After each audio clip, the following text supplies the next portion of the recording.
नमस्कार। आज हम आपके लिए एक नई कहानी लेकर आए जिसे हमरंग ने छापा है, प्रकाशित किया है। उर्दू के प्रसिद्ध कथाकार राजेंद्र सिंह बेजी की कहानी है क्वारंटीन। इस कहानी का अनुवाद रजीउद्दीन अकील ने किया। आवाज सहित जहां प्रस्तुत है आपके सामने। विषय मौजूद है कोरोना है, क्वारंटीन, तो कहानी का शीर्षक है क्वारंटीन। हिमालय के पांव में लेटे हुए, मैदानों पर फैलकर हर चीज को धुंधला बना देने वाले कोहरे की तरह प्लेग ने, उसके खौफ ने चारों तरफ अपना डर जमा लिया था। शहर का बच्चा बच्चा उसका नाम सुनकर कांप जाता था। प्लेग तो खतरनाक था ही, उससे भी ज्यादा खौफनाक थी प्लेग से डर नहीं था उतना जितना क्वारंटीन से डर था। यही वजह थी कि स्वास्थ्य सुरक्षा विभाग ने चूहों से बचने की हिदायत करने के लिए जो आदमकद विज्ञापन दरवाजों, सड़कों और मार्गों पर लगाया था, उस पर न चूहा न प्लेग के शीर्षक में इजाफा करते हुए न प्लेग, न चूहा, न क्वारंटीन लिखा गया था। क्वारंटीन से संबंधित लोगों का खौफ बचा था। एक डॉक्टर की हैसियत से मेरी राय निहायत जुदा, अलग। मैं दावे से कह सकता हूं कि जितनी मौतें शहर में क्वारंटीन से हुई उतनी प्लेग से नहीं हुई। हालांकि क्वारंटीन कोई बीमारी नहीं, बल्कि वो इस बड़े क्षेत्र का नाम है जिसमें हवा में फैली हुई महामारी के दिनों में बीमार लोगों को तंदुरुस्त इंसानों से कानूनन अलहदा करके ला डालते हैं ताकि बीमारी बढ़ने न पाए। अगरचे क्वारंटीन में डॉक्टरों नर्सों का अच्छा इंतजाम था, फिर भी मरीजों की संख्या लगातार बढ़ रही थी। वहां आ जाने से हर मरीज को अलग अलग खास तवज्जो नहीं दी जा सकती थी। उनके अपने संबंधियों के आसपास न होने से मैंने बहुत से मरीजों को बेहौसला होते हुए देखा। कई तो अपने इर्द गिर्द लोगों को मरते देखकर मरने से पहले ही मर गए। कई बार तो ऐसा हुआ कि कोई मामूली तौर पर बीमार आदमी वहां के वातावरण में ही फैले जरासीम से हलाक हो, और मरने वालों की बड़ी तादाद की वजह से उनके आखिरी क्रियाकर्म भी क्वारंटीन के खास तरीके पर अदा हुए।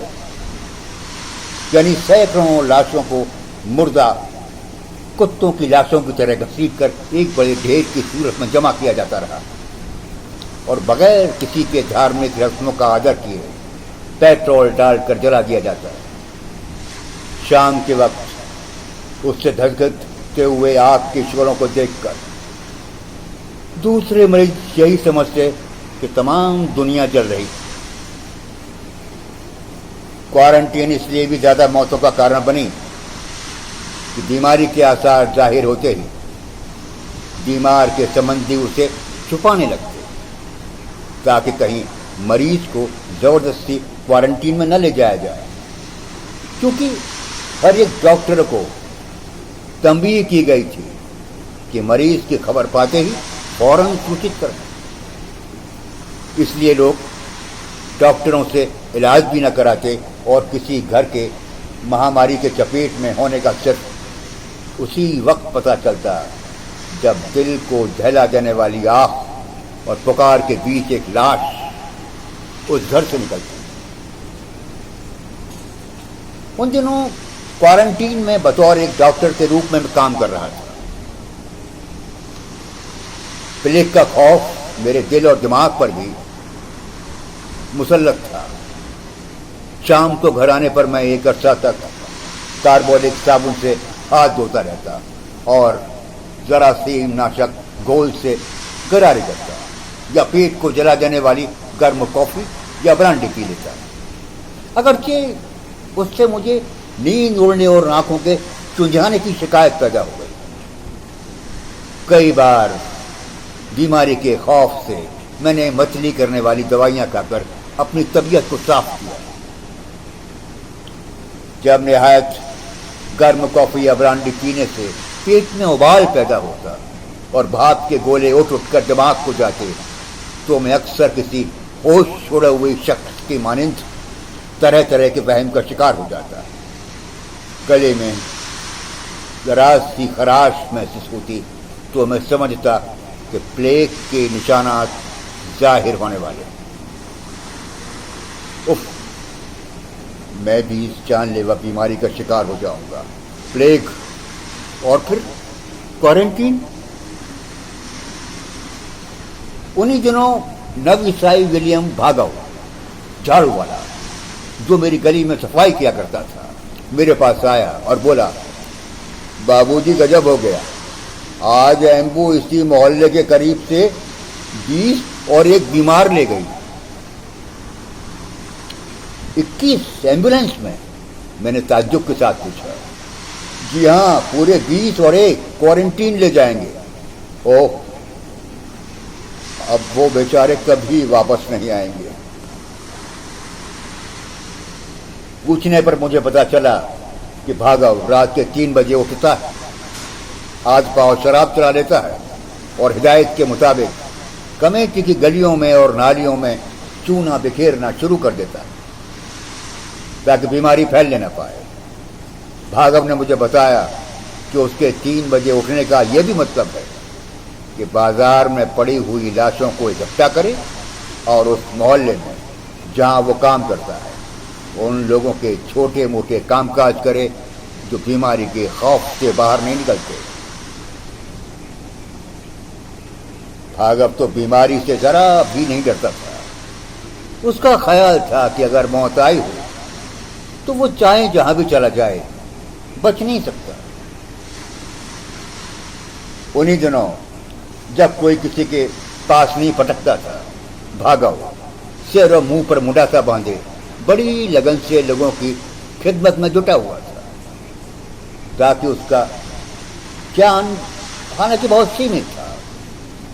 अपने तजर्बे के बिना पर वो एक मजे हुए वक्ता की तरह लोगों को बीमारी से बचने की तरकीबें बताता। आम सफाई, चूना बिखेरने और घर से बाहर न निकलने की सलाह देता। एक दिन मैंने उसे लोगों को जमकर शराब पीने का सुझाव देते हुए देखा।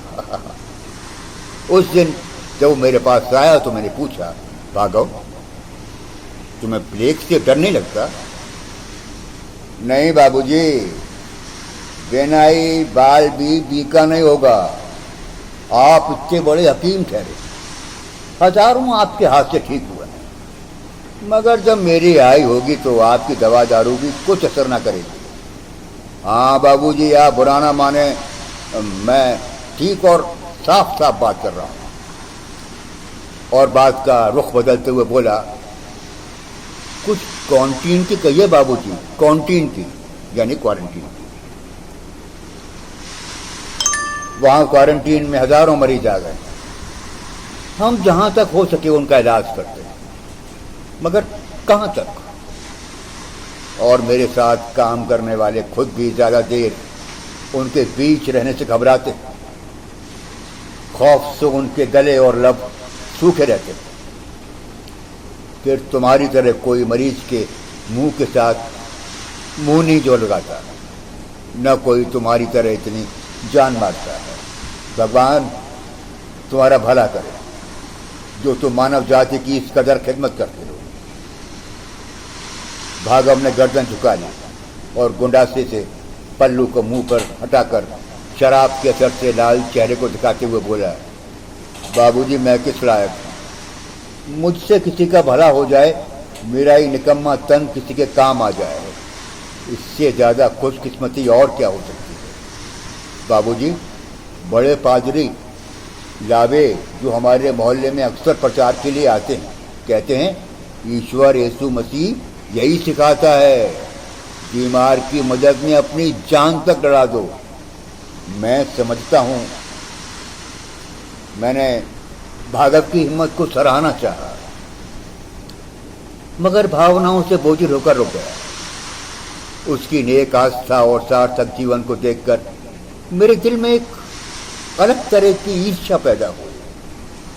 मैंने फैसला किया कि आज क्वारंटीन में पूरी जतन से काम करूंगा और बहुत से मरीजों को जिंदा रखने की कोशिश करूंगा, उनको आराम पहुंचाने में अपनी जान लड़ा दूंगा।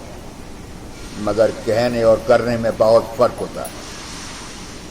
क्वारंटीन में पहुंचकर जब मैंने मरीजों की खौफनाक हालत देखी और उनके मुंह से निकलने वाली सड़ी हुई गंध मेरी नाक में पहुंची, तो मेरी रूह लरक गई और भागवत की तरह काम करने की हिम्मत न कर सका। फिर भी उस दिन भागवत को साथ लेकर मैंने क्वारंटीन में बहुत काम किया। जो काम मरीज के साथ ज्यादा करीब रहकर हो सकता था, वो मैंने भागवत से कराया और उसने बिना झिझक किया। खुद मैं मरीजों से दूर दूर ही रहता, इसलिए कि मैं मौत से बहुत डरता था, और उससे भी ज्यादा क्वारंटीन से। मगर क्या भागवत मौत और क्वारंटीन दोनों से ऊपर था? उस दिन क्वारंटीन में 400 के करीब दाखिल हुए मरीज और 250 के लगभग मौत के शिकार हो गए। ये भागवत की जांबाजी का ही नतीजा था कि मैंने बहुत से मरीजों को सेहतमंद किया। वो ग्राफ जो मरीजों की सेहत में सुधार की ताजा जानकारी के लिए चीफ मेडिकल ऑफिसर के कमरे में टंगा हुआ था, उसमें मेरी निगरानी में रखी मरीजों की औसत सेहत की लकीर सबसे ऊंची चढ़ी हुई दिखाई देती थी। मैं हर दिन किसी न किसी बहाने से उस कमरे में चला जाता और उस लकीर को 100% ऊपर ही ऊपर बढ़ते देखकर दिल में बहुत खुश होता। एक दिन मैंने ब्रांडी कुछ ज्यादा ही पी ली थी। मेरा दिल धक धक करने लगा, नब्ज घोड़े की तरह दौड़ने लगा और मैं एक जुनूनी की माफिक इधर उधर भागने लगा। मुझे शक होने लगा कि प्लेग के जरासीम ने मुझ पर आखिर अपना असर कर दिखाया और जल्द ही गिल्टियां मेरे गले या रानों से निकल आएंगी। मैं एकदम हैरान और परेशान हो गया। उस दिन मैंने क्वारंटीन से भाग जाना चाहा। जितनी देर भी मैं वहां ठहरा, खौफ से कांपता रहा। उस दिन मुझे माधव से मिलने का सिर्फ 2 बार इत्तेफाक हुआ। दोपहर के करीब मैंने उसे एक मरीज से लिपटे हुए देखा। वो बड़े प्यार से उसके हाथों को थपक रहा था। मरीज में जितनी भी ताकत थी उसे जमा करते हुए उसने कहा, भाई अल्लाह ही मालिक है, इस जगह तो खुदा दुश्मन को भी न लाए, मेरी 2 लड़कियां। भागव ने उसकी बात काट कर कहा, ईश्वर यीशु मसीह का शुक्र करो भाई, तुम तो अच्छे दिखाई देते। हाँ भाई, करम है ऊपर वाले का, पहले से कुछ अच्छा ही हूं। अगर मैं क्वारंटीन। अभी ये शब्द उसके मुंह में ही थे कि उसकी नस खिंच गई। उसके मुंह से कफ निकलना शुरू हुआ, आंखें पथरा गई। कई झटके आए और वो मरीज जो एक लम्हा पहले सबको, खासकर अपने आप को अच्छा दिखाई दे रहा था, हमेशा के लिए खामोश हो गया। भागव उसकी मौत पर दिखाई न देने वाले खून के आंसू बहाने लगा। और कौन उसकी मौत पर आंसू बहाता? कोई उसका अपना वहां होता तो मार्मिक विलाप की दहाड़ से जमीन और आसमान को फाड़ कर रख देता। एक भागा भी था जो सबका रिश्तेदार था, सबके लिए उसके दिल में दर्द था। वो सबकी खातिर रोता और कुड़ता था। एक दिन उसने अपने प्रभु यीशु मसीह के समक्ष बड़ी विनम्रता से अपने आप को समस्त मानव जाति के गुनाह की भरपाई के तौर पर भी पेश किया। उसी दिन शाम के करीब भागो मेरे पास दौड़ा दौड़ा आया। सांस फूली हुई थी और वह एक दर्दनाक आवाज से करा रहा था। बोला, बाबूजी, ये कॉन्टीन तो नरक है, नरक। पादरी लाभे इसी तरह के नक्शा खींचा करते थे। मैंने कहा, हाँ भाई, ये नरक से भी बढ़कर है। मैं तो यहां से भागने की तरकीब सोच रहा हूं। मेरी तबीयत आज बहुत खराब है।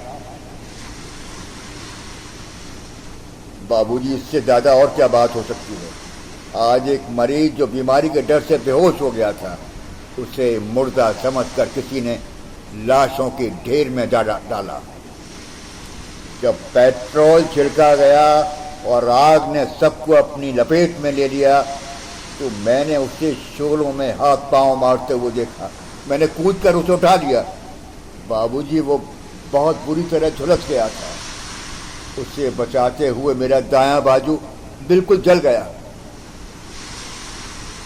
मैंने भागव का बाजू देखा, उस पर पीली पीली चर्बी नजर आ रही थी। मैंने उसे देखते हुए ललच कर पूछा, क्या वो आदमी बच गया या फिर?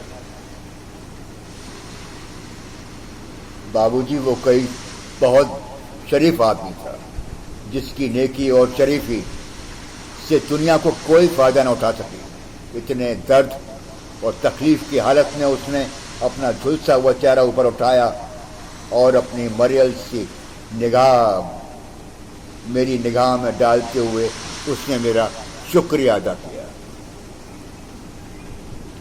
और बाबूजी, भार्गव ने अपनी बात को जारी रखते हुए कहा, इसके कुछ देर बाद वो इतना तड़पा कि आज तक मैंने किसी मरीज को इस तरह जान तोड़ते हुए नहीं देखा। इसके बाद वो मर गया। उससे बचाकर मैंने उसे और भी दुख सहने के लिए जिंदा रखा, और फिर भी वो बचा भी नहीं। अब इन्हीं चले हुए बाजुओं से मैं उसे फिर उसी ढेर में फेंक आया। उसके बाद भागव कुछ न बोल सका। दर्द की टीसों के दरमियान उसने रुकते रुकते कहा, आप जानते हैं वो किस बीमारी से मरा? प्लेग से? कॉन्टीन से। ये राजेंद्र सिंह बेदी की कहानी क्वारंटीन का एक अंश मैंने आपके सामने प्रस्तुत किया, जिसे हमरंग ने छापा है। जैसा कि मैंने आपको बताया, आपको कैसी लगी बताइएगा। क्वारंटीन। नमस्कार।